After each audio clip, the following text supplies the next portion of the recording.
Hey there, data enthusiasts! Today we are diving into the world of data science with a simple DIY experiment you can try at home.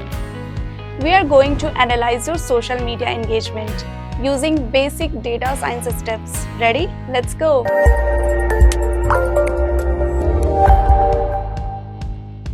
Step 1. Gather your data.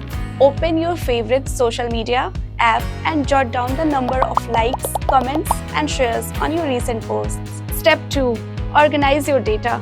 Create a simple spreadsheet with columns for likes, comments, and shares. Input the numbers you collected for each post. Step 3. Calculate engagement metrics. Add up the total likes, comments, and shares. Then calculate the engagement rate by dividing the total by the number of followers and multiplying by 100.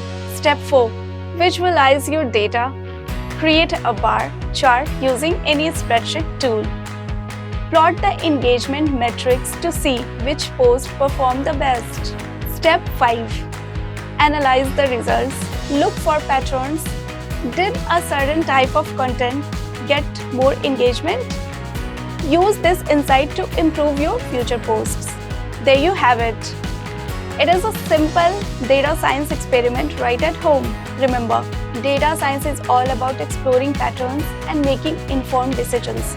So go ahead, try it out, and have fun analyzing your social media engagement.